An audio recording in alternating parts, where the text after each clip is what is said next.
जय जगन्नाथ सांग मैंने आशा करुच्ची भगवानଙ୍କର अपार करुणारू आपण मैंने भलरे थिबे एवं सुखमय जीवन अतिबाहित करुथिबे। आज आम दशम श्रेणीर ओडिया व्याकरणर अणत्व विधि विषय आलोचना करिबा।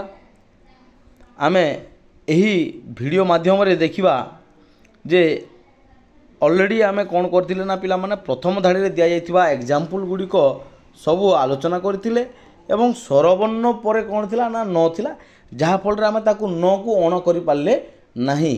न जगार न ही रहा केतबेले ना जितेबाला न पूर्वर बा आम कहीपर स्वरवर्णर पर न थिला किंबा न पूर्वर कौन थिला ना स्वरवर्ण गुड़िक थिला अ आ हर्ष दीर्घई हर्ष दीर्घ ए ओई ए सब शब्द गुड़िक थिला। आजिर आम द्वितीय धाड़ी देखा कौन ना एठारे अणर व्यवहार होती पिला माने। प्रथम धाड़ी थिला नर व्यवहार, द्वितीय धाड़ी अच्छी अणर व्यवहार एवं तृतीय धाड़ी थिबा एग्जांपल गुड़िक मध्य अणर व्यवहार थिला। तो आजिर वीडियो रे आम कौन देखा ना द्वितीय धाड़ी रे शब्द गुड़िकर व्यवहार को देखा। ऋण ऋण को कहले बन रूप कहले कौन हम रु जुक्त न हलंत अ समान है ऋण। एवं एठारे जो अणटा कौन हो पिला माने ना देख रुर परे अणर व्यवहार होती जो एग्जांपल गुटी को आम नहीं जावा पिला माने देखिबा। सपोज आम एग्जांपल नहीं जावा ऋण कौन नहीं जावा ना ऋण। ऋण को संधि विच्छेद कले कौन हम रु जुक्त न हलंत जुक्त अ समान है ऋण। न हलंत अ समान है तो अण आम जानिछु हेले रु जुक्त न हलंत अ अच्छी।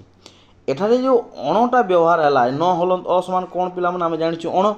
तो रुर पर कौन है ना अण व्यवहार है। अण जो व्यवहार है अणटा कहीं व्यवहार है व्यवहार हवा पछरे कारण कौन ना कारणटा है सिंपल कथा पिला माने रु पर जदि न अच्छी रु पर कौन थी ना जदि न थी ताले निश्चित भाव में रु जगार कौन हो न जगार कौन हो ना अण हो। तृण तृण समान कौन हम त हलंत रु जुक्त त हलंत रु जुक्त न हलंत अ समान है तृण। एठारे रुर पर कौन अच्छी ना न अच्छी तेणुक न स्थान रे कौन हो ना एटा हो अण। तृ जुक्त अण समान है तृण। रु पाई एपटे त हलंत अच्छे तर त जुक्त रु समान होगला तृ एवं अण तृण।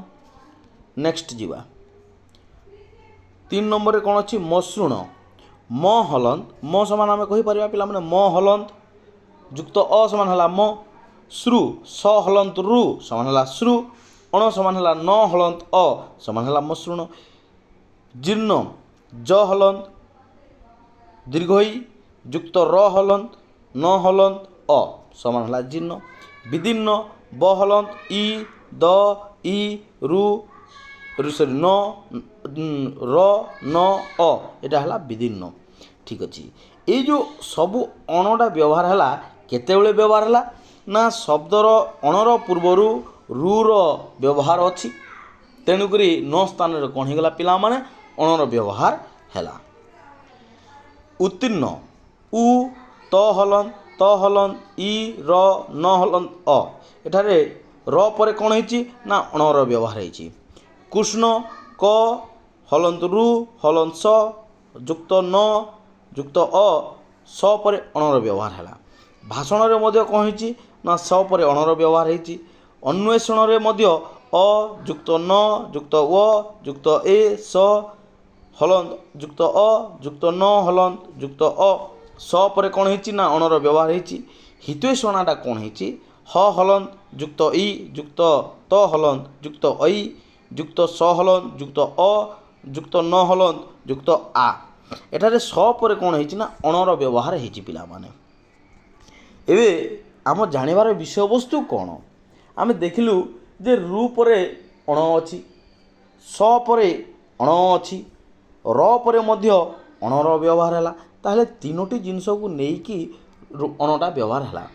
अणर पूर्वर आम कौन कर ना रु र एवं आ गोटे है स आम देखली जे रुर पर जदि न अच्छी ताहले मध्य अण है र पर जदि न अच्छी ताहले मध्य अण है स पर न जदि अच्छी ताहले मध्य अण है हेले न जगार बा न स्थान अण केतेबेले होची ନା ଯେତେବେଳେ ରୁର ସ ଯୁକ୍ତ ନ ହେଇଥିବ ତାହେଲେ ସେ ଜାଗାରେ ଆମେ କ'ଣ କରିପାରିବା ନା ନ ସ୍ଥାନରେ ଆମେ ଅଣ କରିପାରିବା। ଏଇ ଯେଉଁ ଦ୍ୱିତୀୟ ଧାଡ଼ିର ଶବ୍ଦ ଗୁଡ଼ିକର ବ୍ୟବହାର ଦୃଷ୍ଟିରୁ ଅନୁଭବ କରାଯାଇପାରେ ଯେ ଆମେ କ'ଣ ଅନୁଭବ କଲୁ ନା ଏକ ପଦ ମଧ୍ୟରେ ଯଦି ପଦ ମଧ୍ୟରେ କ'ଣ ହେଇଥିବ ରୁ ଥିବ ର ଥିବ କିମ୍ବା ସ ଥିବ ରୁ ଥିବ ଆଉ ରୁ ଥିବ ର ଥିବ କିମ୍ବା ସ ଥିବ ଏବଂ ପରେ ଯଦି ନ ଲାଗିଥିବ ତାହେଲେ ଆମେ କ'ଣ କରିପାରିବା ନା ସେହି ସ୍ଥାନରେ ଅଣର ବ୍ୟବହାର କରିପାରିବା। ସିମ୍ପଲ୍ କଥା ପିଲାମାନେ, ଶବ୍ଦରେ ଯଦି ରୁ ଲାଗିଛି ବା ପଦରେ ମଧ୍ୟ ଯଦି ରୁ ଲାଗିଛି ର ଲାଗିଛି ସ ଲାଗିଛି ଏବଂ ତତ୍ପରେ ନରେ ହଲାନ୍ଦ ଲାଗିଛି କିମ୍ବା ନ ଅଛି ତାହେଲେ ଆମେ ନିଶ୍ଚିତ ଭାବରେ ଅଣ କରିଦେବା। ଦ୍ୱିତୀୟ ଧାଡ଼ିରେ ଆମେ ଜାଣିଗଲୁ ଯେ କ'ଣ ହେବ ରୁ ର ସ ପରେ ନ ଲାଗିଥିଲେ ଅଣ ହେବ। କିନ୍ତୁ ପ୍ରଥମ ଧାଡ଼ିରେ ଦେଖିଥିଲେ କ'ଣ ନା ନର ପୂର୍ବରୁ ଯଦି ସ୍ୱରବର୍ଣ୍ଣ ଥାଏ ତାହେଲେ ନଟା ନ ହିଁ ରହିବ। କିନ୍ତୁ ଦ୍ୱିତୀୟ ଧାଡ଼ିରେ ଦେଖିଲେ ରୁ ର ସ ପରେ ଯଦି ନ ଥିବ ତାହେଲେ ଅଣ ହେବ। ତାହେଲେ ପିଲାମାନେ ଆଜି ପାଇଁ ଏତିକି, ପୁଣି ଦେଖା ହେବ ଅନ୍ୟ ଏକ ଭିଡ଼ିଓରେ। ଆଜି ପାଇଁ ଏତିକି। ଥ୍ୟାଙ୍କ ୟୁ ଟୁ ଅଲ୍ ପିଲାମାନେ। ଲାଇକ୍, ସେୟାର, କମେଣ୍ଟ ଏବଂ ସବସ୍କ୍ରାଇବ୍ କରିବାକୁ ଭୁଲିବେ ନାହିଁ ପିଲାମାନେ। ଯଦି କିଛି ଅସୁବିଧା ଥାଏ ତାହେଲେ କମେଣ୍ଟ ମାଧ୍ୟମରେ ନିଶ୍ଚିତ ଭାବରେ ଜଣାଇବାକୁ ଅନୁରୋଧ। Thank you to all.